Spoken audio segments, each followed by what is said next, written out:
Bapak Ibu Saudara tetap dalam keadaan berdiri. Tahukah Anda bahwa kerajaan Tuhan Yesus adalah kerajaan cinta? Karena begitu besar kasih Allah kepada dunia ini, Dia memberikan putranya yang tunggal. Kerajaan Tuhan tidak boleh dingin. Kerajaan Kristus diisi dengan anak-anak dan murid-muridnya yang hari ini memanifestasikan kasih. Sebelum kita akan duduk sebentar lagi, tolong menoleh ke kanan ke kiri. Kemungkinan besar Anda kenal orang di sebelah Anda. Jaga-jaga jikalau Anda tidak mengenalnya, Anda tetap bisa mengasihi orang itu dan katakan dengan sejujurnya, izinkan saya mewakili Tuhan mengatakan saya mengasihimu dengan kasih Yesus. Kalau Anda tidak kenal, Anda bisa pakai kasih Tuhan. Dengan demikian kita tidak munafik mengatakannya. Dengan kasih Yesus aku mengasihimu. Katakan begitu. 1, 2, 3 beritahu kepada orang kanan kirinya. Beri jabat tangan atau pelukan dengan cara yang suci dan hormat. Praise the Lord. Mari kita berikan tepuk tangan bagi Tuhan. Haleluya. Silakan duduk kembali. Betapa bahagianya hari ini kita datang dengan papa, mama, dan keluarga kita. Bagi Anda yang sendiri, di dalam Kristus Anda tidak pernah sendirian. Karena gereja, kerajaan Allah itu seperti keluarga besar. Tidak ada di sini yang yatim maupun yatim piatu. Tidak ada di sini yang tanpa orang-orang yang mengasihi mereka. Sekalipun kalau Anda adalah orang baru datang kemari, kami mau sambut Anda dengan kata-kata welcome home dari hati. Anda bukan datang di sebuah kebaktian, di dalam army of God, Anda selalu diperlakukan sebagai keluarga. Amin. Apa kabar semua? Luar biasa. Hanya karena kita datang dengan papa, mama, dan keluarga nggak boleh kaku loh ya anak muda. Tetap harus jadi diri sendiri. Kita beri tepuk tangan sekali lagi dengan sungguh-sungguh, dengan sorak-sorai. Haleluya. Tuhan mengasihimu. Tak ada satupun di sini yang tidak dikasihi Dia. Dia sangat sayang setiap kita. Rambut di kepala kita pun terhitung semua. Gereja harus menjadi seperti keluarga besar. Kerajaan Allah itu tidak dingin. No. Tidak pernah dingin. Karena itu, orang yang merasa tidak ada yang sayang dengan dia, itu adalah perasaan yang bukan dari Roh Kudus. Mari kita buka sama-sama di Roma pasal 16. Kita akan belajar tentang kerajaan Allah ini. Kalau kita berada di dalam kerajaan Tuhan, kita adalah warga negara sorga, kita harus punya budaya cinta. Pertama-tama, kita harus dengan iman percaya kita dikasihi. Salah satu dosa yang paling bahaya kita harus hati-hati adalah perasaan mengasihani diri sendiri. Kita merasa tidak ada orang yang mengerti kita, tidak ada yang menghargai, tidak ada yang mencintai. Kalau memang betul-betul gak ada Yesus cinta padamu. Sekalipun ayah dan ibuku menolak aku, kata pemazmur, kata Daud. Karena Daud memang pada saat itu dilupakan ketika Samuel datang mengurapi koko-kokonya. Tapi Tuhan berkata jangan. Daud berkata sekalipun ayah ibuku menolak aku, Tuhan akan tetap menyambut aku. Dan Daud tidak pahit. Dia dikasihi, dia tahu dia disayangi. Sehingga pada saat dia di gua Adulam, papa mamanya ikut dia juga. Dia tidak tolak. Sekalipun dia adalah anak yang ditolak, anak yang tertolak, dia gak pernah rasa tertolak. Karena dia punya Mazmur 23, Tuhan adalah gembalaku, tak akan kekurangan aku. Di mana kurang, termasuk kurang kasih, apalagi sebab Allah adalah kasih, dia pasti akan mencukupi. Pasti itu. Sehingga ketika ayah ibunya datang, ketika dikejar-kejar sama Saul, mereka ikut Daud terima dengan lapang dada. Koko-kokonya juga, Alkitab berkata, koko-kokonya juga bergabung dengan dia. Tadinya itu loh, yang marahi dia itu loh, yang bilang lu sok jago lo. Gua tahu sifat lu yang sok pemberani, mau apa? Padahal dia bawa rantangan dari rumah. Gak dihargai, gak kamsya, gak terima kasih.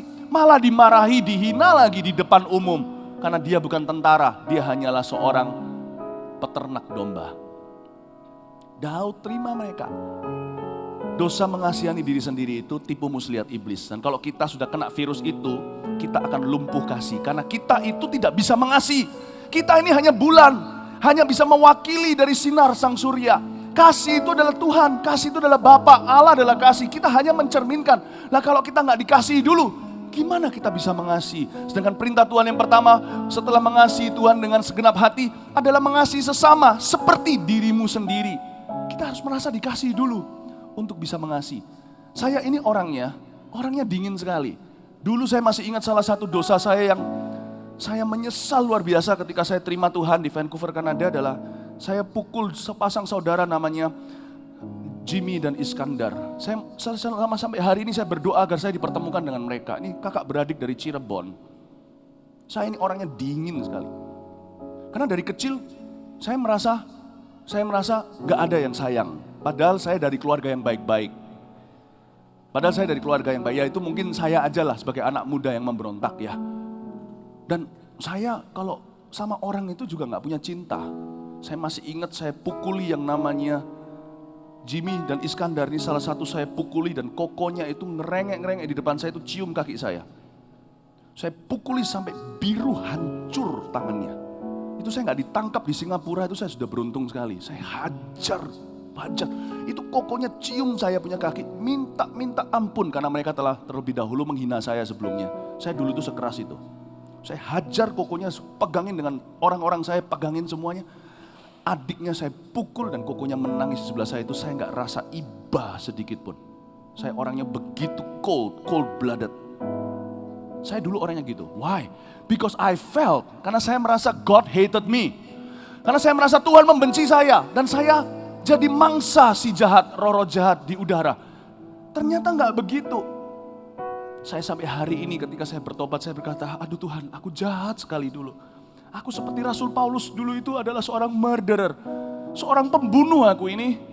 Aku ini penghujat. Tolong ketemukan aku dengan Jimmy dan Iskandar. Saya mau minta maaf sekarang. Sekalipun kejadiannya itu sudah tahun 90. Yaitu 25 tahun yang lalu. Saya diubah Tuhan itu suatu hari, saya masih ingat. Ketika saya menangis, saya bergumul. Saya mau serahkan hati saya untuk Tuhan atau enggak ya. Saya serahkan untuk Tuhan Yesus atau enggak ya. Di kamar itu saya menangis. Pikiran mau bunuh diri segala macam, tiba-tiba ada telepon berdering. Mamanya Melody, gembala istri, ibu gembala saya di Kanada. Telepon, Philip, kamu lagi apa? Saya berkata, saya tidak tahu saya lagi apa. Singkat cerita, saya berkata, Kak Ina, Tuhan tidak sayang saya. Saya tidak dicintai oleh Tuhan. Lalu Kak Ina berkata, saya panggil Kak. Nah ini satu ketidakadilan dalam dunia. Ibu gembala saya panggil Kak, suaminya, gembalanya saya panggil Om. Lebih baik daripada panggil saya Ko Philip, Tante Airin. Awas loh, saya siwak berdua nanti kalian. Kak Ina berkata seperti ini, Philip, Kak Ina bisa melihat kamu di kamar ini kan? Padahal itu lewat telepon, tidak pakai yang namanya FaceTime atau Skype. Kok tahu? Itu belum zamannya, internet pun belum ada. Hah? Kok tahu saya di kamar mana? Saya tahu itu hikmat Roh Kudus. Dan Kak Ina melihat kamu dipeluk sama Tuhan Yesus. He is hugging you. Saya bilang, mana? Gak kelihatan. Tapi bukti bahwa dia tahu saya berada di kamar mana, dalam posisi apa, membuat merinding rambut di tangan saya. Tuhan berkata sama saya hari itu, Philip, sekalipun kamu gak melihat, aku tetap mencintaimu. Berubahlah jadi orang. Jangan jadi seperti ular berdarah dingin. Hari itu hati saya dilembutkan luar biasa. Saya datang ke gereja hari Minggunya. Di situ saya melihat terang dan keterimat dan menerima Yesus Tuhan. Bapak Ibu Saudara, saya mau beritahu kepada Anda, alasan kenapa ada kekerasan di hati kita adalah karena kita merasa tidak dikasih dan perasaan itu tidak benar. Kenapa terjadi kekerasan dalam rumah tangga? Karena kurang kasih. Karena kasih kurang diberitakan di dalam sana. Karena itu saya ingin ingatkan kepada Anda, jadi orang tidak boleh dingin. Kita punya Yesus di dalam diri kita harus hangat. Jadi orang kita harus menjadi the embodiment of love, menjadi wujud daripada kasih itu. Kita harus mencerminkan. Harus mencerminkan kasih Yesus dimulai dari keluarga kita. Dan berita yang saya sampaikan ini buat anak muda AOG, termasuk buat papa mama. Apalagi orang tua. Saya sekarang juga adalah seorang ayah, saya punya 3 anak. Kita sebagai papa, kalau di sini ada papa-papa yang hadir, kita adalah imam dalam rumah tangga. Kita harus memulai terlebih dahulu. Jadi bulan pertama full moon-nya, full love-nya. Amin Bapak Ibu Saudara. Amin. Saya mau minta di dalam nama Yesus, tak ada satu orang pun merasa tidak dicintai. Anda datang boleh merasa begitu, Anda pulang dari Valentine, AOG Valentine ini tidak boleh merasa yang sama. Baik anak muda termasuk papa mama. Anda harus tahu, inilah berita terbesar itu. You are loved. Anda dicintai. Yang percaya Anda dikasih, beri tepuk tangan terima kasih sama Tuhan Yesus. Mari kita belajar dari seorang cold-blooded murderer. Dari seorang pembunuh yang berdarah dingin namanya Rasul Paulus. Bagaimana dia menjadi seorang sweetheart. Jadi seorang yang begitu manis. Mari kita lihat di Roma pasal 16. Ya. Kita baca dulu ya, ayat 1 sampai 16. Roma 16 ayat 1 sampai 16. Sudah dapat semua? Kalau sudah dapat katakan terima kasih Tuhan, aku dicintai. Katakan begitu. Yang keras dong. Kalau sudah menemukan Roma 16 katakan terima kasih Tuhan, aku dicintai. Amin. Wow, that's the greatest revelation. Saya bisa berhenti khotbah sekarang. Kalau Anda bisa yakin segenap hati, terima dengan penuh iman, saya sudah tidak perlu khotbah lagi. That is the only revelation God wants you to get today. Itulah satu-satunya pewahyuan yang Allah ingin Anda tangkap hari ini di kebaktian ini. Kalau Anda sudah menangkapnya, cukup sudah. Tapi jaga-jaga masih ada orang yang ragu, saya harus terus berkhotbah agar hati Anda bisa akhirnya memahami betapa dalamnya, betapa lebarnya, tingginya dan panjangnya kasih Tuhan. Roma 16, salam. Aku meminta perhatianmu terhadap Febe, saudari kita yang melayani jemaat di Kenkrea, supaya kamu menyambut dia dalam Tuhan. Sebagaimana seharusnya bagi orang-orang kudus, dan berikanlah kepadanya bantuan bila diperlukannya. Sebab ia sendiri telah memberikan bantuan kepada banyak orang, juga kepadaku sendiri. Sampaikan salam kepada Priskila dan Aquila, teman-teman sekerjaku dalam Kristus Yesus. Mereka telah mempertaruhkan nyawanya untuk hidupku. Kepada mereka bukan aku saja yang berterima kasih, tetapi juga semua jemaat bukan Yahudi. Salam juga kepada jemaat di rumah mereka. Salam kepada Epenetus, saudara yang kukasihi yang adalah buah pertama dari daerah Asia untuk Kristus. Salam kepada Maria yang telah bekerja keras untuk kamu. Salam kepada Andronikus dan Yunias, saudara-saudaraku sebangsa yang pernah dipenjarakan bersama-sama dengan aku, yaitu orang-orang yang terpandang di antara para rasul dan yang telah menjadi Kristen sebelum aku. Salam kepada Ampliatus yang kukasihi dalam Tuhan. Ini kalau nama Indonesianya Amplas. Salam kepada Urbanus yang tidak ubanan, ya, teman sekerja kami dalam Kristus, dan salam kepada Stakis yang kukasihi. Salam kepada Apeles yang telah tahan uji dalam Kristus. Salam kepada mereka yang termasuk isi rumah Aristobulus. Salam kepada Herodion, temanku sebangsa. Salam kepada mereka yang termasuk isi rumah Narkisus yang ada dalam Tuhan. Saya yakin di rumah Narkisus banyak orang-orang narsis dan selfie melulu. Salam kepada Trifena dan Trifosa yang bekerja membanting tulang dalam pelayanan Tuhan. Salam kepada Persis yang kukasihi yang telah bekerja membanting tulang dalam pelayanan Tuhan. Salam kepada Rufus, orang pilihan dalam Tuhan. Dan salam kepada ibunya yang bagiku adalah juga ibu. Salam kepada Asinkritus, Flegon, Hermes, Louis Vuitton, Gucci, Patrobas. Lalu ada Hermas, ini KW supernya. Dan saudara-saudara yang bersama-sama dengan mereka. Salam kepada Philologus dan Yulia, Nereus dan saudaranya perempuan, dan Olimpas, dan juga kepada orang-orang kudus yang bersama dengan mereka. Bersalam-salamlah kamu dengan cium kudus. Salam kepada kamu dari semua jemaat Kristus. Kita kayak baca buku telepon ya, Yellow Pages ya. Kalau baca Roma 16 ayat 1 sampai 16 ini betul-betul kayak membosankan luar biasa. Di sini justru memberi kredit kepada seorang Rasul Paulus. Tahukah total dia menyebut 33 nama. Dan semuanya di Roma, di kota yang Paulus tidak pernah menginjakkan kakinya, sebab dia menulis surat ini dari Korintus. Waktu dia tulis surat ini, Roma ini, Dia dalam perjalanan, dia lagi sedang ngepak, dia sedang toto dan tata kopernya, dia sedang siap-siap mau pergi ke Yerusalem. Dia nggak pernah ke Italia. Namun demikian kenapa dia punya banyak teman di sana yang disebut namanya 33, belum lagi yang disebut yang seisi rumahnya, saudara-saudara di situ, itu lebih banyak lagi. Dari mana Paulus dapat teman-teman ini semua? Ketika Paulus sedang traveling atau sedang pergi pelayanan keliling, di setiap kota seperti di Sirus, seperti di daerah Lebanon di atas sana, seperti waktu dia pelayanan di Yerusalem, di Korintus, di Efesus dan sebagainya, dia ketemu orang-orang dari Roma. Dan Paulus ini luar biasa. Dia itu nggak pernah lupa jawaban dari dua pertanyaan yang selalu dia tanyakan ketika ketemu orang, yaitu what's your name and where are you from? Siapa namamu? Halo, siapa nama Anda dan dari mana Anda berasal? Luar biasa, dia ingat semua. Dan dia bisa komposisikan 33 itu semua di Roma. Berarti Paulus ini orangnya perhatian sama manusia.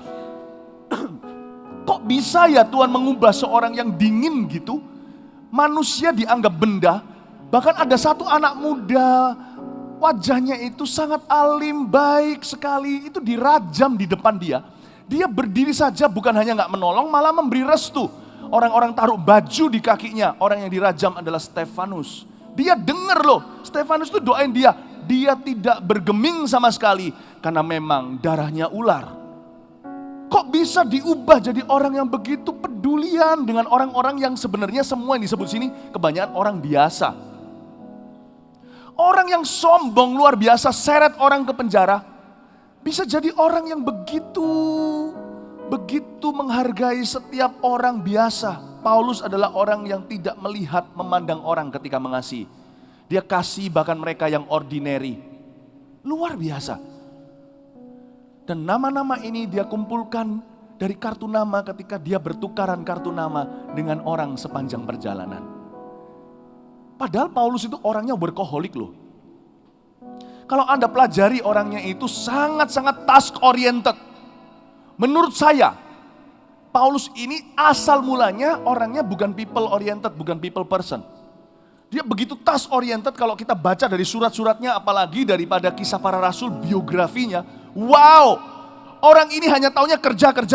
Suatu hari digebukin, bubuk, mati dia. Nggak tahu, Alkitab nggak menulis persisnya dia mati atau enggak.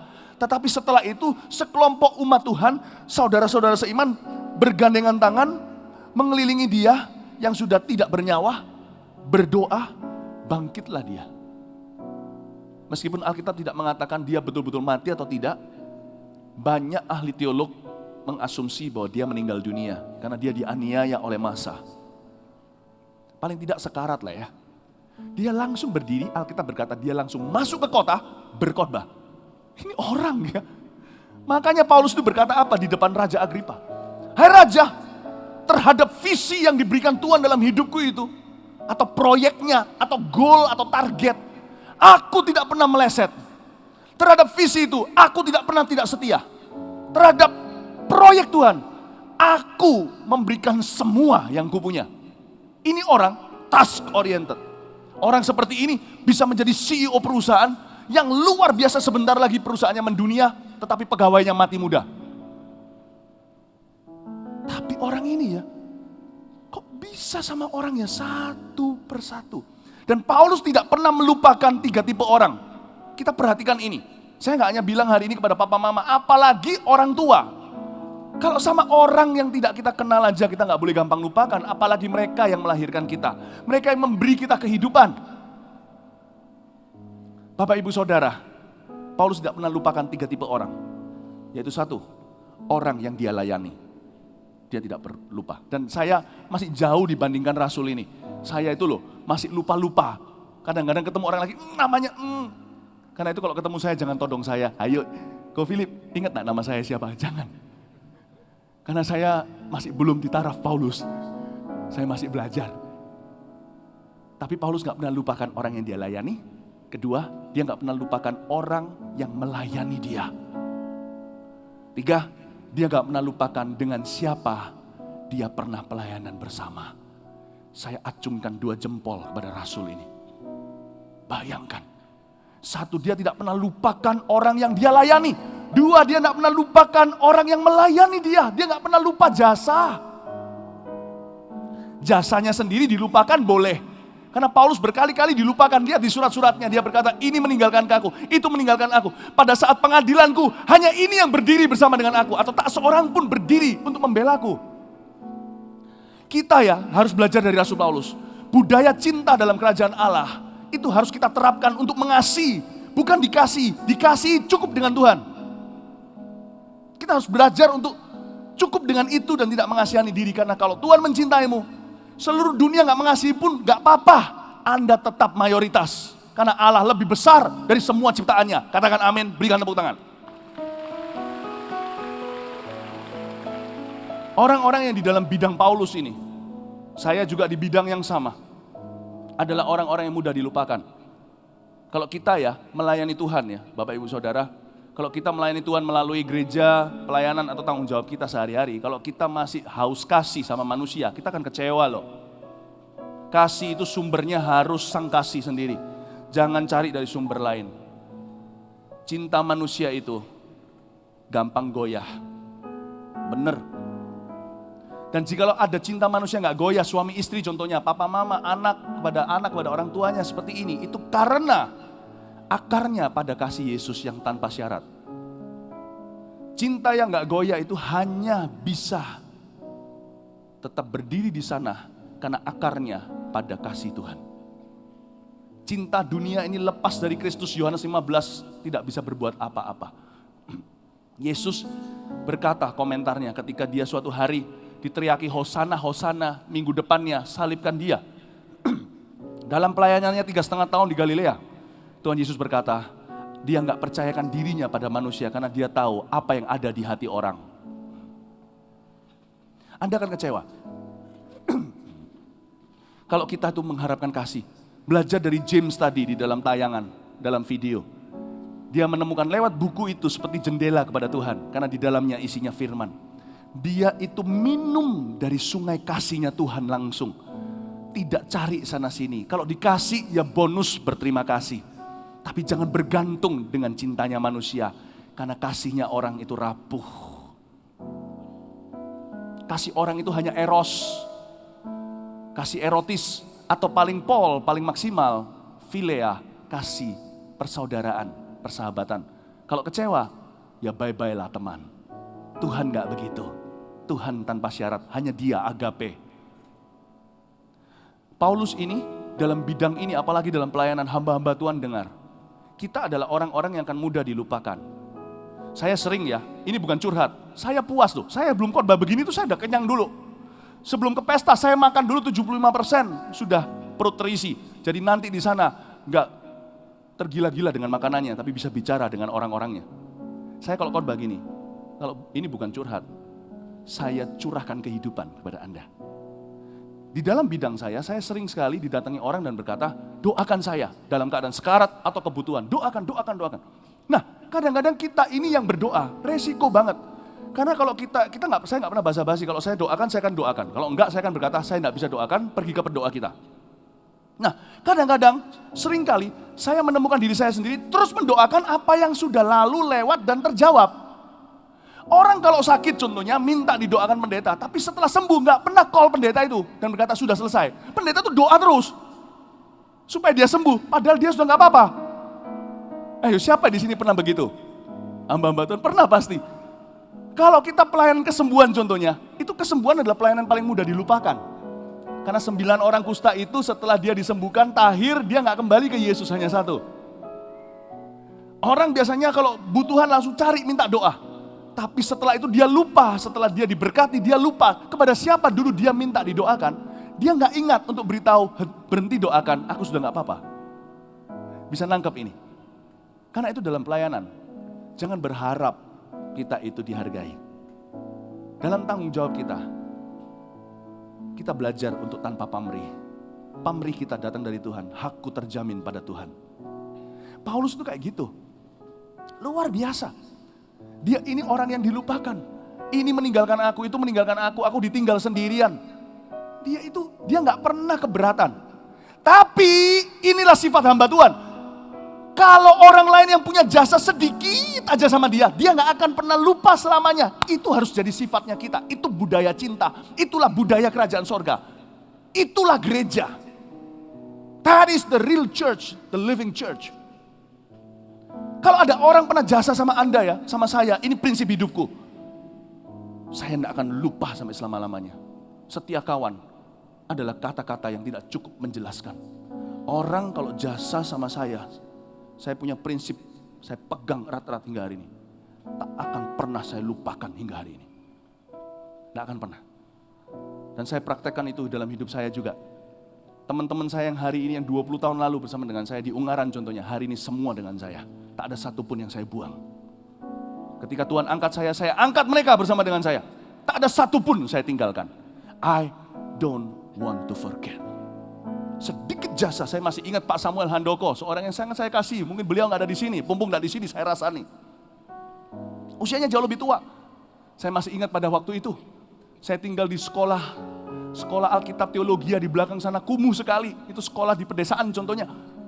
Pak Samuel baik hati menyuruh saya tinggal di rumahnya, di kamar yang waktu itu meskipun bocor. Saya sempat loh sama Pak Samuel itu sama-sama waktu bocor masuk itu, saya itu ngeluarin air banjir itu bersama-sama dan ngelapi rumah bersama dengan Pak Sam. Dan saya selamanya kamsyah berterima kasih.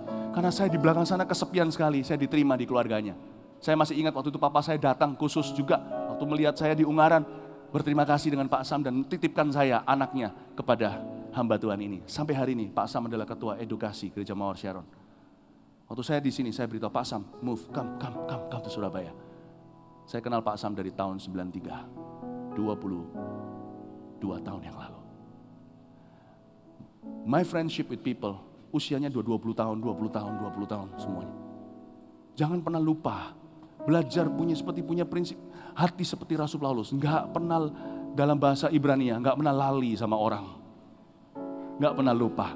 Ini dia tulis satu-satu orang yang pernah berjasa. Kita mulai dulu dari yang pertama. Aku meminta perhatianmu terhadap Febe, saudari kita yang melayani jemaat di Kangkrea, supaya kamu menyambut dia di dalam Tuhan, sebagaimana seharusnya bagi orang-orang kudus, dan berikanlah kepadanya bantuan bila diperlukannya, sebab ia sendiri telah memberikan bantuan kepada banyak orang, juga kepadaku sendiri. Lihat itu kan, dia gak lupa jasa bukan? Dia, artinya Febe, telah memberikan bantuan kepada banyak orang, termasuk kepada aku. Dan mungkin waktu Paulus menulis ini, udah bertahun-tahun lewat, tapi dia gak lupa. Kalau jasa sendiri, mari kita shut up. Kalau jasa orang lain, speak up. Kalau jasa sendiri, tutup mulut. Tutup mulut.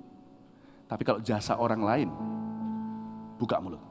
Jangan hemat. Yang itu jangan hemat, jangan pelit. Jangan hemat, jangan pelit.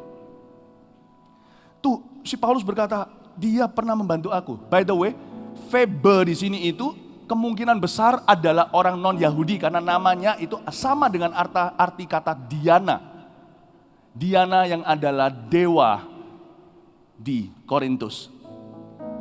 Jadi si Febe ini disebut sebagai seorang diaken. Di dalam bahasa aslinya, dalam bahasa Yunani di kitab Roma, diaken itu artinya seperti FLC, Family Life Counseling kita. Orang-orang yang suka berada di sana bagi orang-orang yang sedang papah, sedang menderita, orang-orang yang sedang sakit, mereka yang sedang sendirian, mereka adalah orang-orang yang mengulurkan tangan membantu mereka yang lemah. Febe itu orangnya gitu. Kemungkinan besar Paulus pun pernah dibesuk oleh orang ini hanya sekali, dan Paulus tak pernah lupa selama-lamanya. By the way, ini juga bicara apa tentang kita? Sedikit pesan tambahan. Kalau Anda mau menjangkau orang ya, orang itu biasanya keras kalau dia lagi happy atau lagi senang, kalau dia lagi di atas. Jangan lupa, tunjukkan kasih ketika orang paling membutuhkan. Cara terbaik memberitakan Injil seringkali adalah ketika orang itu sedang terpuruk. Kita datang dengan tulus, bukan untuk guide dia ke gereja. Kita datang tunjukkan kasih, dia akan ngerti sendiri suatu hari bahwa dia harus kemana. Amin Bapak Ibu Saudara.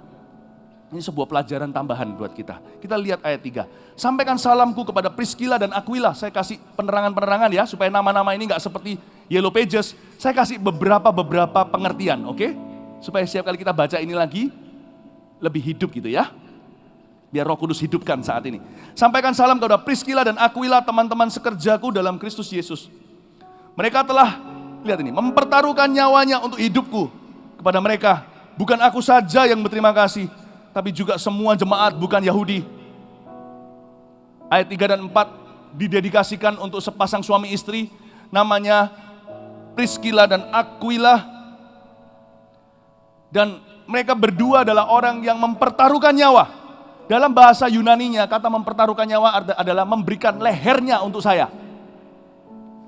Paulus tak pernah lupa ketika dia dalam bahaya, Priscilla Aquila yang mengcover, yang memberikan shelter, memberikan rumah. Siapa Priscilla Aquila? Priscilla yang cewek ya, Aquila yang cowok. Di zaman itu, cewek disebut di depannya cowok, tidak lumrah. Berarti Priscilla ini orangnya sangat-sangat dipakai Tuhan. Jauh lebih seorang orator daripada suaminya, Aquila. Tapi mereka melayani sebagai couple atau suami istri. Mereka ini orang Roma, orang Yahudi, Roma. Tapi mereka itu diusir oleh kaisar. Karena ada satu waktu dalam sejarah, orang Yahudi harus meninggalkan berbondong-bondong, diusir massal dari kota Roma, ibu kota Italia, ibu kota dunia saat itu. Priscilla Aquila pindah ke Korintus, tidak jauh. Lalu Paulus waktu datang di Korintus, disitulah ketemu sama Priscilla Aquila. Priscilla Aquila pernah melayani Apolos. Mereka ini bukan seorang pengkhotbah. Pelayanannya lebih di behind the scene atau di belakang layar. Mereka itu lebih suka terima orang di rumahnya, dikonselingi. Mereka itu lebih konselor kelihatannya, tapi si istri lebih banyak bicara. Dan Paulus pun pernah dapat pelayanan mereka. Paulus pernah datang, mereka bukanlah mentornya Paulus, malah sebaliknya. Tetapi Priscilla Aquila itu menunjukkan perhatian. Ketika Paulus lagi down spiritnya itu, Priscilla Aquila yang berkata, Pak Paulus, Pastor Paulus, be strong, we are with you. Mereka nggak lupa. Dan pada waktu Paulus lagi buron dikejar-kejar itu, mereka nggak takut untuk bukakan rumah mereka agar Paulus jangan jadi gelandangan di jalan, tidur di bawah jembatan. Dalam hidup kami juga nggak pernah lupa. Ada waktu-waktunya ketika kami lagi mengalami masa-masa yang buruk. Ada orang yang bahkan bukan darah daging kami yang membuka pintu, mengulurkan bantuan, bahkan membuka tempat mereka dan sebagainya. Saya nggak bisa cerita terlalu detail karena ini nggak relevan buat Anda. Tapi saya beritahu, yang ini relevan. Never forget those people, even though sekalipun mereka bukanlah keluargamu. Paulus menyebutnya seperti keluarga dengan Priscilla Aquila. Remember, in the kingdom of Christ, dalam kerajaan Allah, kita ini keluarga besar. Tak selalu berhubungan daging dan darah, tapi disatukan dengan darah Yesus dan kebaikan serta keramahan. Dalam hidup kami tidak pernah lupa. Tak lama yang lalu, ada satu orang yang sudah tinggal di luar negeri. Dia datang kemari. Saya sibuk, istri saya sibuk, kami dua-dua ini orang sibuk. Siang-siang karena malam tidak bisa ambil waktu anak, saya dan istri makan siang sama mereka. Jamu yang terbaik. Uang nomor 2. Setelah makan bersama-sama, padahal nggak ada urusan bisnis, nggak ada urusan apa. Setelah selesai, kami tawarkan, kami kasih mobil supir untuk dia mau kemana saja. Kata sampai sempat ke taman safari segala, belum dia kembali ke negaranya, negara asalnya sekarang. Because we never forget, satu jasa yang dia lakukan in our times of need, di waktu kami membutuhkan, tak bisa dibalas dengan jasa traktiran, mobil supir. Nggak bisa, selamanya dia datang, dia adalah urusan kami, dia adalah VIP kami. Kapanpun sampai kapanpun tak pernah terbayar lunas, karena suatu waktu dia berjasa dalam hidup kami, itu nggak mungkin bisa dilupakan. Jadi orang harus komitmen begitu, jangan perhitungan. Amin Bapak Ibu Saudara. Paulus bilang Priscilla Aquila itu kayak gitu. Luar biasa. Bapak Ibu Saudara, saya belajar prinsip-prinsip Paulus ini. Dan saya sendiri berdoa, saya terinspirasi dengan Priscilla Aquila. Tuhan, jikalau dibutuhkan ada waktu di mana aku harus menaruh nyawaku untuk menolong orang lain, beriku kekuatan untuk aku berkata iya. Saya belajar. This is the love that sacrifices. Anak-anak saya kadang-kadang khawatir. Kalau saya mau keluar kota itu lucu, mereka itu kasih saya pesan. Daddy, Jangan loh ya, kalau ada danger, kalau ada bahaya, jangan justru Dedi langsung berdiri menerjang, karena mereka tahu sifat saya. Kalau ada bahaya, saya malah justru terjang. Kalau ada orang butuh pertolongan, saya berdiri di sana. Anak-anak saya malah justru wanti-wanti saya, tolong ya, do it for us. Ada satu yang beritahu pada saya, jangan lupa, di rumah, Dedi masih punya anak. Why? This kingdom, my friend. One day, saya suatu hari juga mau anak-anak saya belajar prinsip Paulus ini. They too will have to sacrifice. Saya kepingin, saya tidak tahu apa yang terjadi di Air Asia, tapi ada anak-anak AOG di sana. Harapan saya ya, harapan saya. Saya tidak tahu yang sudah terjadi. Harapan saya adalah kalau ada anak AOG di dalam a crash airplane atau satu pesawat yang jatuh seperti itu, dalam nama Yesus jangan ada lagi. Dalam nama Yesus jangan ada lagi. Kalau ada, kita harus menjadi orang yang kasih lifeboat-nya ke orang lain. Jangan jadi army di gereja. Jadi army ketika dibutuhkan beneran. Give the lifeboat.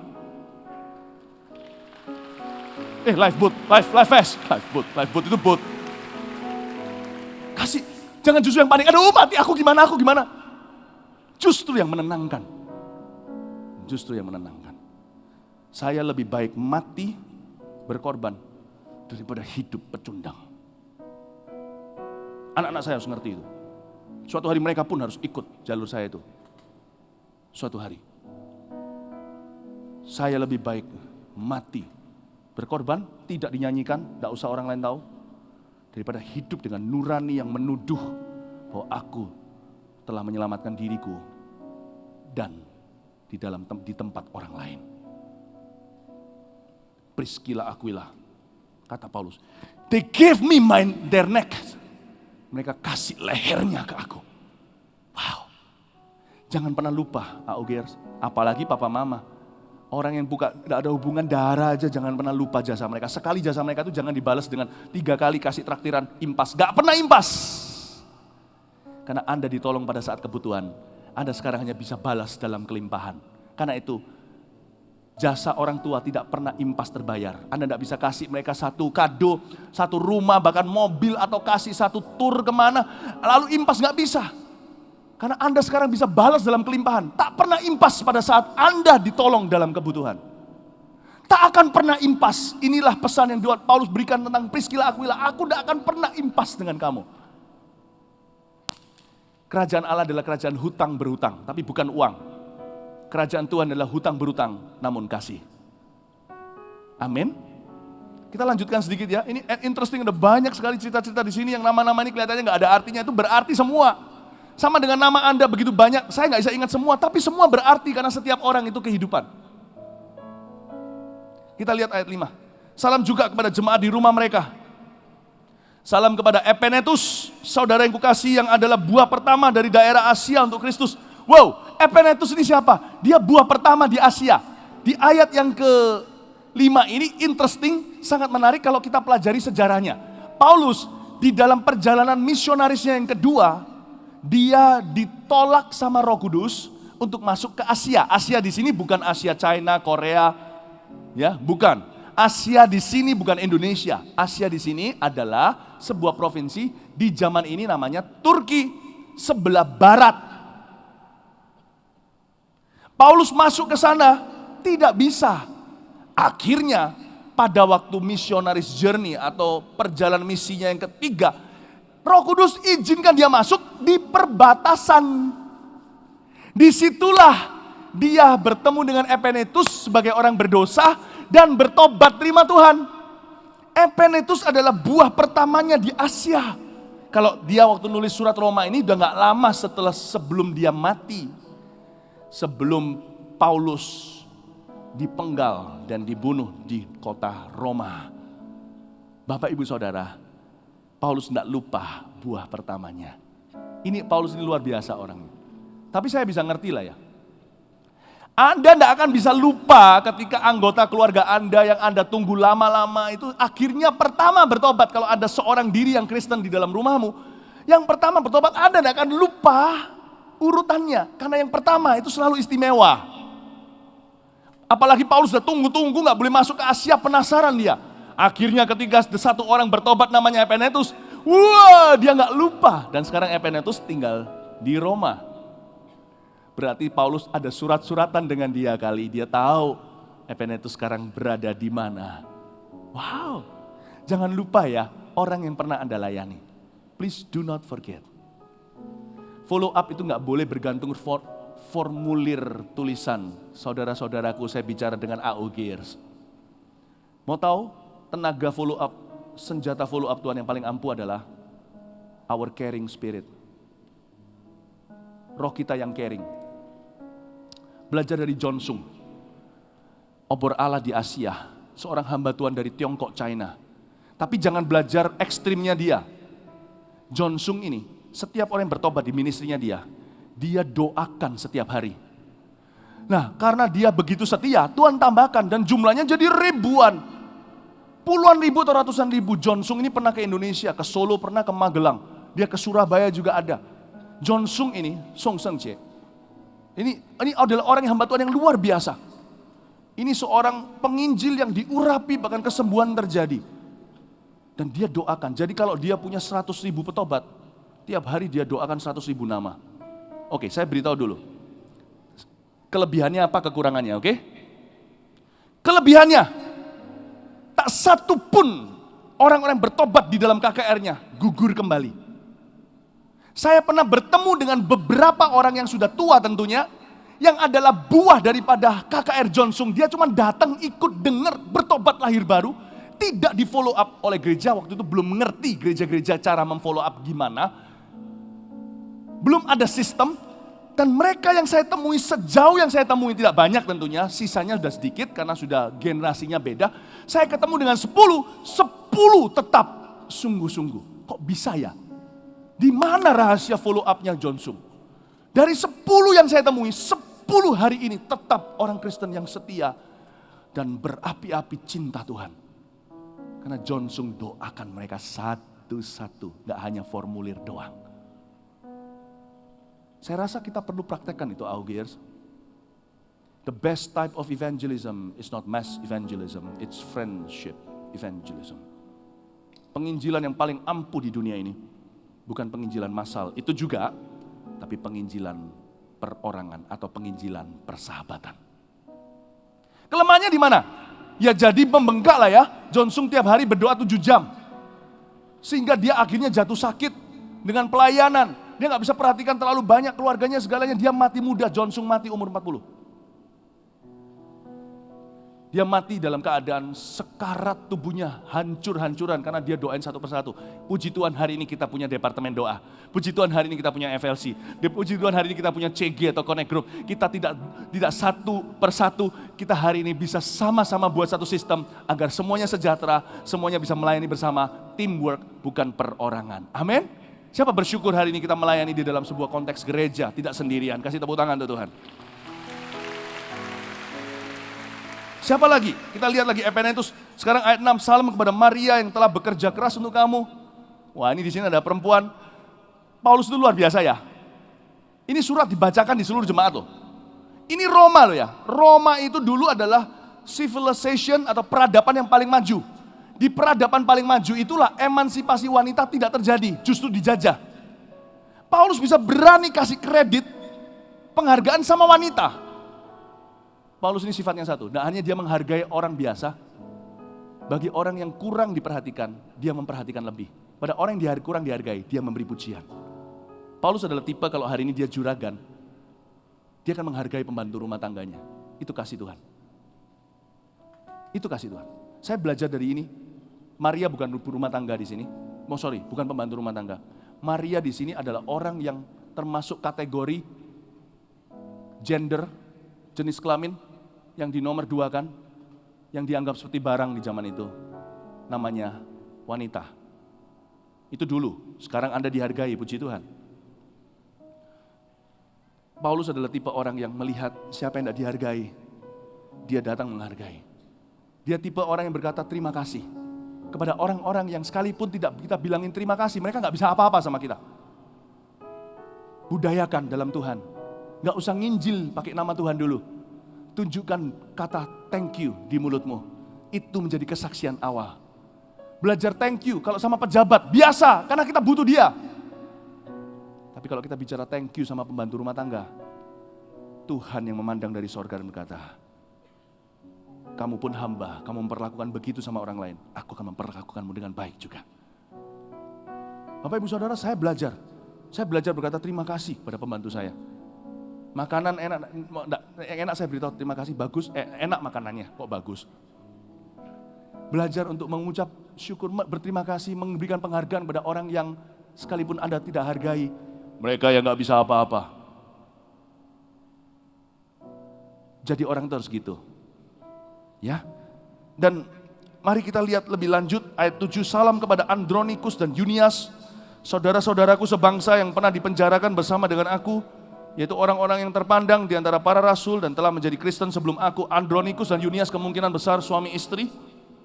Yunias di sini sebenarnya adalah nama yang bisa cowok atau cewek.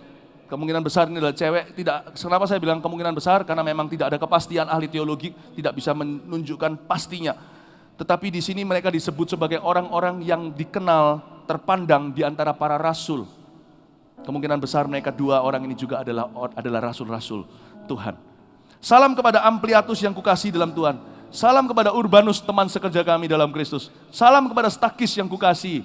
Siapa orang-orang ini? Tapi orang-orang ini berharga buat Paulus. Paulus nggak pernah lupa. Tahu nggak? Sebagian besar orang yang betul-betul berguna bagi kerajaan sorga tidak akan pernah terkenal. Heaven is full of unsung heroes. Sorga itu penuh dengan pahlawan yang tidak dinyanyikan. Tahukah Anda bahwa kenapa Tuhan menjanjikan mahkota kemuliaan? Karena setiap orang yang tidak dinyanyikan itu akan dapat himnalnya sendiri pada saat nanti di sorga, akan diberitakan dari atap rumah, di dalam terang, tidak dalam gelap, diceritakan jasa mereka. Berbanggalah hari ini kalau tidak ada orang menghargai, upahmu penuh di atas sana. Siapa yang minta dihargai lebih, siapa yang menuntut apalagi, orang itu sahamnya berkurang di atas sana karena dia sudah cashkan di ATM di dunia. Tahukah sebagian besar orang yang dipakai oleh Allah itu di balik layar, sebagian besar orang yang dipakai oleh Tuhan yang berguna bagi kerajaan sorga itu tidak akan pernah terkenal. Karena itu Bapak Ibu Saudara yang terkenal, yang dikenal di dunia Anda, jangan pernah lupa tim sukses Anda. Saya sebagai seorang pendeta, pengkhotbah, masuk TV juga contohnya, saya nggak pernah lupa tim yang mati-matian, yang saya sendiri nggak mati-matian, mereka banting tulang. Ketika saya tidur, mereka masih telepon sana-sini, tembusi sana-sini, pergi ke stasiun televisi. Itu tim sukses di belakang itu. Jangan dilupakan, they are your real family. Jangan pernah lupa kalau kita melayani, kita berkata sama mereka. Ketika mereka berkata, duduk dulu kok, capek. Tapi saya seringkali diingatkan Roh Kudus untuk beritahu, enggak, kalian yang capek, bukan saya yang capek. Thank you ya. Jangan lupa melayani itu selalu with a smile. Jangan gantikan smile itu di emoticon, di BBM. Smile beneran di wajah jauh lebih indah daripada yang warna kuning itu di HP kita. Always serve with a smile. The kingdom of God is not a cold kingdom. Kerajaan Allah itu bukan kerajaan yang dingin tanpa kasih. Ya, lanjutin lagi. Salam kepada Apeles. Ayat 10 yang telah tahan uji dalam Kristus. Salam kepada mereka, ini perhatikan ini interesting. Salam kepada mereka yang termasuk isi rumah Aristobulus. Siapa Aristobulus? Yang pasti kalau punya nama anak suatu hari jangan kasih nama ini. Nanti di sekolah dipanggil Bulus. Who is Aristobulus? Siap? Supaya Anda ngerti bahwa kerajaan Tuhan itu seperti ragi. Di mana ada kasih, menjalar kemana-mana sebentar lagi sampai ke istana. Tapi kalau kerajaan Tuhan hanya proklamasi saja, kita hanya bisa ngomong doang tapi tidak bisa bertindak dengan kasih sebentar lagi. Jangankan sampai istana, di kampung terdekat aja semua kena batu sandungan. Kristen kok begini? Ya, Aristobulus adalah cucunya Raja Herodes yang mengejar bayi Yesus dan membunuh setiap bayi di Bethlehem yang berusia 2 tahun ke bawah. Bahkan istri dan putra-putranya pun disembelih oleh raja gila ini karena dia takut kehilangan tahta. Cucunya Aristobulus menjadi anggota kerajaan sorga. Wow. Di mana pertobatannya? Saya nggak tahu. Suatu hari di sorga kita akan tanya. Saya mau cari orang yang Aristobulus. Waktu sampai di sorga suatu hari saya akan tanya, mana Aristobulus? Aristobulus. Saya mau tanya gimana dia bertobat. Yang pasti dia masuk dalam kerajaan kasih. Pasti ada kasih yang menjamah dan membuka pintu hatinya. Sebab orang yang sudah dari istana gak kagum dengan show. Dia gak kagum dengan pejabat sosialita, pasang topeng semua, cipika, cipiki, cium pipi kanan, cium pipi kiri. Tapi dia terjamah ketika dia lihat common people. Saya beritahu sama istri saya ini sebagai hamba Tuhan harus jadi ambasador up, ambasador down. Saya harus sama orang yang paling dianggap di sosial, tangga sosial, seperti paling bawah sampai yang paling atas. Terus terang ya, ini jujur dari hati saya lebih suka bergaul dengan orang biasa daripada orang ternama. Karena lebih real. Kalau saya sama orang yang di top gitu ya harus mencerminkan supaya mereka bisa lihat kekristenan terdekat kan pada saat itu saya harus tunjukkan kekristenan itu seperti apa. Saya harus bisa blending tanpa harus kompromi dengan mereka. Saya harus bisa tunjukkan wibawa, aku ambasador, sana ambasador, gua juga ambasador. Tapi saya beritahu, suatu hari semua orang-orang itu akan haus kasih beneran.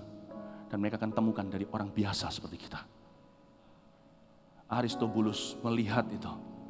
From common people so-called Christians. Dari orang biasa namanya Kristen. Karena orang Kristen sebagian besar bukan orang ternama. Paulus sendiri pernah menulisnya. Bukankah kamu orang biasa ketika Tuhan memanggilmu? Kamu tidak bisa apa-apa. Kenapa sekarang sombong kan gitu. Dari sanalah ningrat-ningrat istana satu-satu menerima Yesus. Masuk ke gereja. Saya senang di gereja Mawar Sharon ini. Kemarin kita adakan volunteer night. Night with the stars. Saya tahu di sebelah sini orang kaya, sebelah sini paman becak. Tahukah yang di depan gereja Cempaka itu ada beberapa paman-paman becak. Itu anak Tuhan.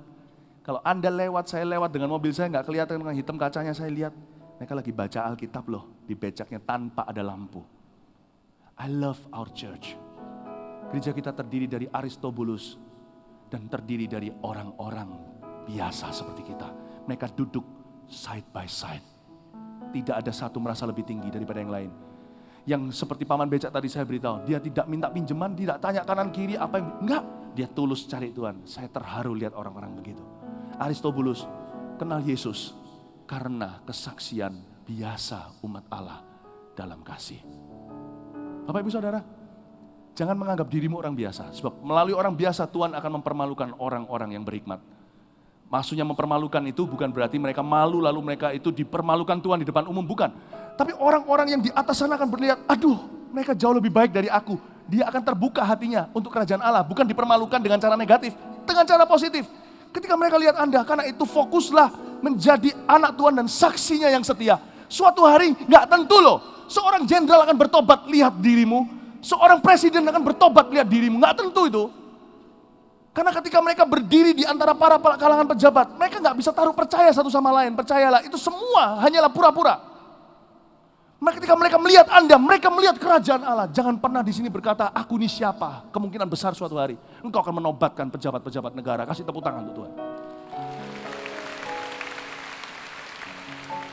Lalu kita lihat lagi ayat 11, ada satu pejabat lagi salam kepada Herodion. Namanya ada Herod, tapi di sini dia malah justru namanya persis. Tapi hubungannya apa? Tidak dijelaskan. Temanku sebangsa, salam kepada mereka yang termasuk isi rumah Narkisus yang ada dalam Tuhan. Perhatikan, Paulus ini luar biasa. Dikatakan di sini, salam kepada mereka yang termasuk isi rumah Narkisus yang ada dalam Tuhan. Kenapa ditulis yang ada dalam Tuhan? Paulus tahu, padahal dia itu tinggal di Korintus. Dia tahu di rumah Narkisus tidak semuanya Kristen. Hebat ya. Ini kayak seorang gembala kalau tanya sama jemaatnya, saya itu iri sama orang-orang begini.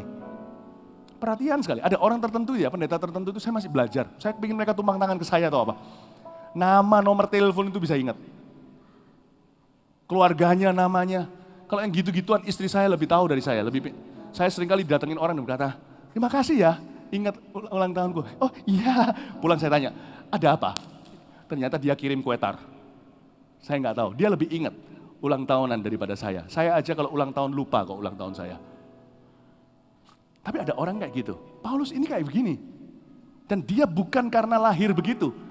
Dia membenahi diri, jadi saya nggak ada alasan. Saya juga harus membenahi diri, Anda juga nggak ada alasan. Paulus itu tahu, itu kayak seorang gembala kalau tanya sama Anda ya, contohnya Anda namanya Andi. Hei Andi, apa kabar? Gimana? Koko sudah dalam Tuhan belum? Aduh, pastor kok inget ya, kokoku masih saya doakan. Aduh pastor perhatian sekali. Itu tipe orang kayak gitu. Paulus berkata, salam ya ke Narkisus kepada keluarganya, anggota keluarganya yang ada dalam Tuhan. Karena yang belum dalam Tuhan mungkin gak suka pendeta. Wow. Izinkan saya hari ini sedikit menunjukkan kepedulian, sedikit lebih baik dalam hal kepedulian, oke? Sebentar lagi nanti di akhir ibadah ini, saya akan mohon dengan Anda yang membawa keluarga yang belum dalam Tuhan. Saya ingin doakan. It's a little service, sebuah pelayanan sederhana untuk mendukung AO-Gears ini yang berdoa bagi keselamatan keluarganya. Hari ini saya yakin rumahmu akan dipenuhi dengan Roh Kudus. Berikan tepuk tangan untuk Tuhan Yesus. Saya nggak bisa. Ini banyak ini satu-satu. Trivena, Trifosa, singkat aja, cepet aja di ayat 15 itu. Mereka itu twins, tahu nggak? Artinya dainty and delicate. Atau cakep dan keren. Itu twins. Paulus itu bisa tahu satu-satu.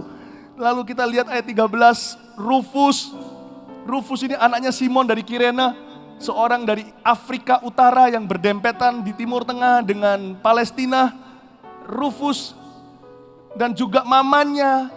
Paulus gak lupa dimasakin sup ayam pada saat dia lagi sakit, gak enak badan. Dikirimi kata-kata penghiburan sama maminya Rufus. Maminya Rufus. Istrinya yang gendong salib Yesus itu loh yang terpaksa. Tapi waktu dia menggendong si Simon itu bertobat di dalam perjalanan salib itu. Paulus itu bisa ingat, thank you ya mama. Padahal bukan ibunya, tapi seorang yang memberi dia caring, seorang ibu. Jangan lupa loh, jangan lupa kepada orang-orang yang ketika Anda sekolah jauh ngekos, jangan lupa ibu kosmu. Jangan dianggap hanya sebagai penagih hutang, mana uang kosnya. Ibu kos Anda jangan lupakan. Mereka juga seperti ibu Rufus bukan? Mereka mungkin bukan papa mama, bukan yang melahirkan Anda. Tapi Anda kan di bawah care mereka. Jangan lupa kalau debu di rumah kamar Anda itu hilang karena mereka bersihkan. Anda berkata terima kasih. Terima kasih ya. Jangan lupa. Mama papa juga ingatkan anak-anaknya kalau mereka itu berada di rumah orang lain. Mengoratuakan orang tua di sana. Ya, jadi ajari mereka santun. Ajari mereka untuk sopan. Nah, lihat ini. Lihat lanjutin lagi ya. Ayat 14, salam kepada Asinkritus, Flegon, Hermes, Patrobas, Hermas, dan bla bla bla segalanya. Ayat 15, salam kepada Filologus dan Yulia, Nereus, saudaranya, Olimpas, dan sebagainya. Indah sekali. Paulus ingati satu-satu. Ayat 16, dengan ini saya selesai. Mari kita sama-sama baca, 2, 3. Bersalam-salamlah kamu dengan cium kudus. Salam kepada kamu dari semua jemaat Kristus. Nah, yang ini kan agak sedikit menjijikkan ya kan. Salam dengan cium kudus, nanti gimana kalau ada yang ngecuan ya. Tolong diperhatikan, ini ada culture-nya, ada kebudayaan Timur Tengah. Kebudayaan Timur Tengah, orang Yahudi dan kebudayaan Roma. Ya, itu kebudayaan Itali, udah blending-blending karena gereja Roma ini terdiri dari kedua-duanya. Orang Yahudi, Yunani, orang Romawi, orang Itali. Nah, Bapak Ibu Saudara, zaman dulu kalau Anda bisa lihat hari ini di Timur Tengah, laki dengan laki pun begitu. Bahkan ada yang betul-betul dicium sini ya. Gitu ya. Ya itu bagi kita, tapi bagi mereka itu biasa. Saya khotbah di Taiwan, yang datang itu orang-orang aborigin atau orang-orang indigenous, orang-orang asli Dayak-Dayak dari seluruh dunia. Termasuk dari Fiji, termasuk dari yang Australia punya orang-orang asli, New Zealand yang gitu-gitu loh. Saya lihatin dance, mereka bilang aku mau menghargai Pastor Philip, kami mau menghargai, datang satu kelompok, datang, lalu habis itu saya dengar mereka, saya lihat mereka melakukan tarian perang mereka, itu tarian persahabatan ternyata, saya kira saya diajak berkelahi. Waktu ini lidahnya dimelet-meletin, saya juga meletin. Cuman lu yang bisa meletin gua juga bisa meletin lu. Ternyata maksud mereka itu baik. Lalu saya diajak salaman. Nah itu dia. Setelah salaman, kalau kita tidak dipenuhi kasih Tuhan, kita pasti mau cuci muka. Salamannya tahu gimana? Hidung sama hidung. Ini cowok loh. Hidungnya taruh sini. Saya di sini dan hidungnya dia lagi basah habis menari. Minyakan semua. Wow. Ternyata bahasa mereka gitu. Hidung ketemu hidung. Nah, itu kebudayaan. Prinsipnya adalah ini loh. Gereja gak boleh dingin. Tunjukkan ekspresi yang bisa diterima, yang baik, tapi harus disengaja. Gereja gak boleh kalah sama restoran. Di gereja orang diam-diaman. Belajar dari orang-orang bule, orang-orang barat itu kebudayaannya yang baik bisa dipegang. Salah satunya adalah apa? Mereka bertemu di jalanan pun, di luar gak kenal, di mall contohnya mereka berkata, hey how are you doing, how are you doing. Gak semua orang sih, tapi mereka berusaha untuk menyapa. Setiap kebudayaan ada kekuatannya. Kalau Asia itu cinta papa mama, kekeluargaannya indah. Tapi kita tuh kaku sama orang, kita gak nganggep. Ya, kalau orang-orang barat lebih terbuka, belajar yang begitu juga, gak ada salahnya. Kita terapkan dari setiap kebudayaan ciptaan Tuhan. Yang baik kita terapkan, yang buruk kita buang. Belajar untuk menyapa, jangan kalah sama restoran. Masuk ke dalam, silakan masuk, diantarkan ke kursi, dibukakan kursinya. Lebih nyaman rasanya kadang-kadang di restoran daripada di gereja. Di gereja dingin semua. Tapi enggak di sini harus ramah. Amin. Kalau ketemu orang, sapa, hey apa kabar, apa kabar. Sesama anak muda, enggak apa-apa. Buat budaya yang baru. Jangan jadi anak muda yang sok cool padahal di dalam hatinya haus kasih. Lebih baik kita mengasihi di luar dalam sama. Amin Bapak Ibu Saudara. Dengan cium kudus, dengan salam-salaman kita bisa lakukan. Bahkan jangan hanya Valentine saja kalau kita mau cium papa mama. Kalau kita mau rangkul mereka, lakukan setiap kali Anda ketemu. Apalagi kalau Anda tidak hidup berbarengan lagi. Entah Anda di kos-kosan, Anda tinggal di luar kota, Anda di Surabaya, papa mama di luar kota. Kalau Anda ketemu, cium mereka. Jangan sama pejabat, hanya sosialita, cium pipi kanan dan kiri. Anda lakukan karena harus. Anda lakukan karena kasih jauh lebih indah, bukan karena keharusan. Why not ciptakan sebuah kebudayaan? Sekalipun keluarga kita mungkin tidak punya kebiasaan itu, apa salahnya dengan kebiasaan baru? Buktinya keluarga Anda dulu nggak punya iPhone loh. Sekarang punya nggak apa-apa itu. Keluarga Anda nggak punya BlackBerry loh. Dulu nggak ada internet, sekarang oke internet di setiap rumah. Kalau dunia budayanya kita impor, kenapa dari firman kita jarang impor? Jangan percaya tradisi kalau tradisi itu bisa diperbaiki dengan teknologi. Jangan percaya tradisi kalau tradisi itu bisa diperbaiki, disempurnakan lewat kasih. Belajarlah untuk mencium dengan kudus, merangkul dengan kudus, belajar salam tangan, pandang mata, dengan senyum berkata, how are you today, apa kabar hari ini, Tuhan memberkatimu. Sekalipun kamu masih muda, anak-anak muda di sini merasa, apakah nanti dipandang teman-temanku gak cool, peduli amat mereka pandang apa. Kalau Anda teguh berdiri pada ground posisi Anda, suatu hari semua seluruh dunia akan ikut dengan Anda. Saya praktekkan itu. Ketika saya masih jauh lebih muda, saya masih umur belasan tahun, saya tidak ikut-ikutan. Saya ikut Tuhan. Sekarang lihat berapa banyak yang ikut Tuhan bersama dengan saya. Hold your ground and you will win. Kasih tepuk tangan untuk Tuhan. Amin. Mari kita semua bangkit berdiri. Terpujilah nama Tuhan. Hai Narkisus. Hai Narkisus. Ingat Narkisus yang mana? Yang keluarganya belum semua di dalam Tuhan. Hai Narkisus, izinkan saya sekarang menjadi seperti seorang Paulus.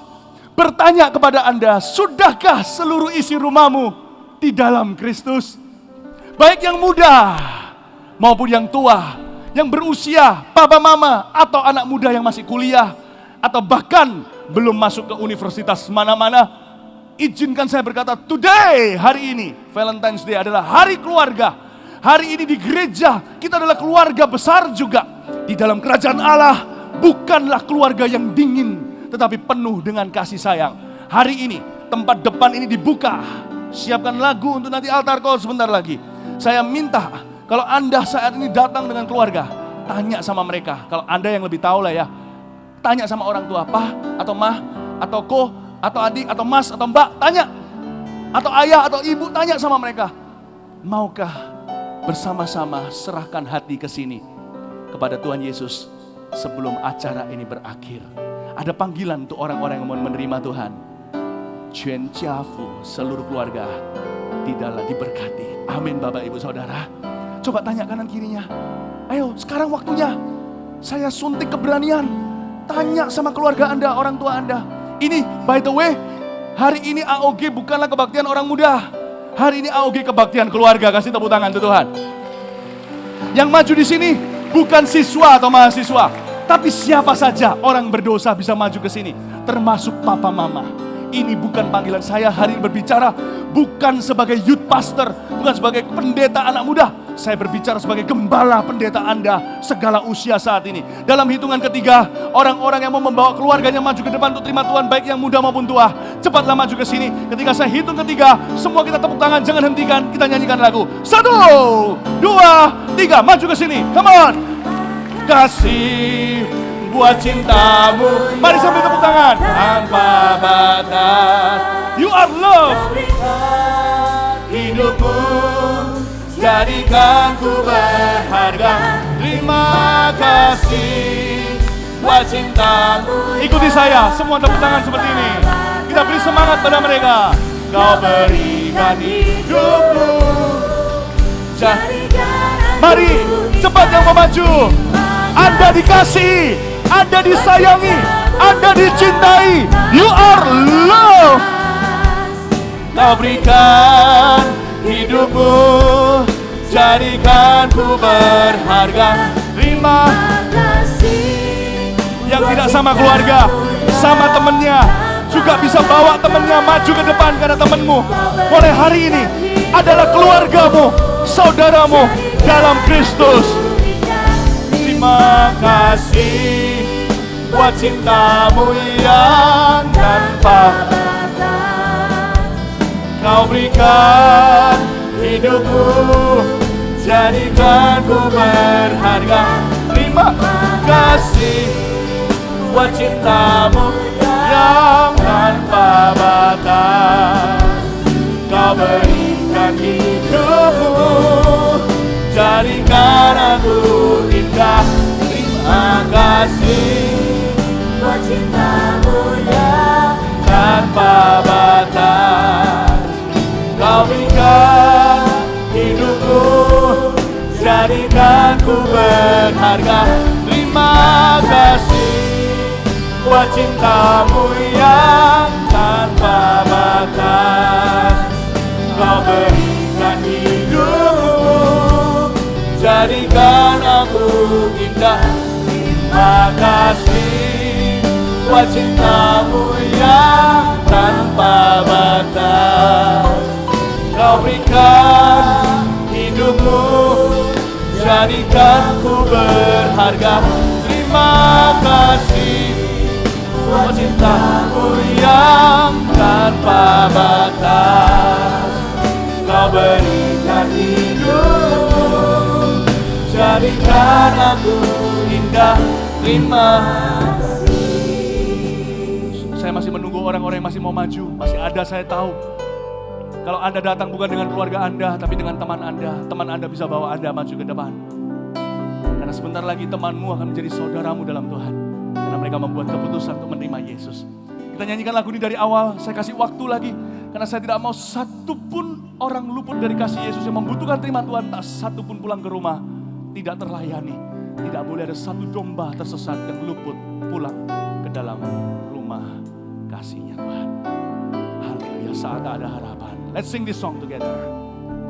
Saat ada harapan, Kau datang beriku harapan. Yesus, Kau jawaban hidupku. Saat tak ada tujuan, Kau datang tunjukkan ku jalan. Tunjukkan ku jalan. Terima kasih buat cintamu yang tanpa batas. Kau berikan hidupmu, jadikan ku berharga.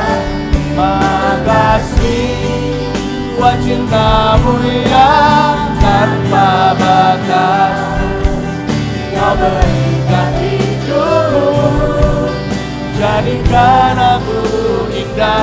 Terima kasih.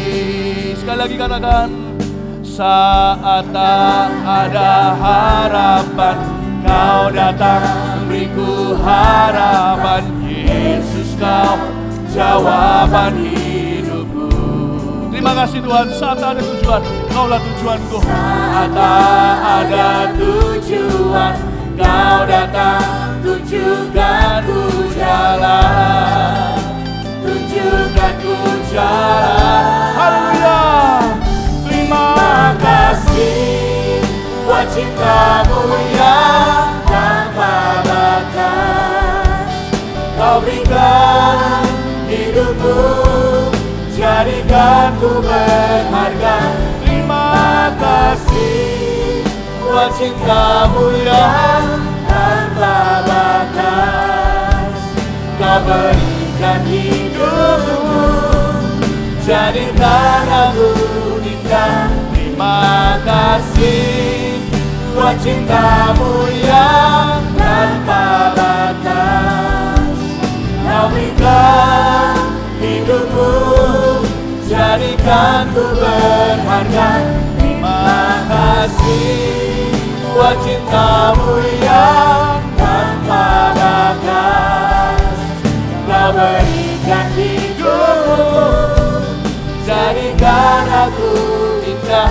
Terima. Mari kita ulurkan tangan kita ke depan. Sementara yang di depan, yang maju ke depan, letakkan tanganmu di dadamu. Mari kita berdoa.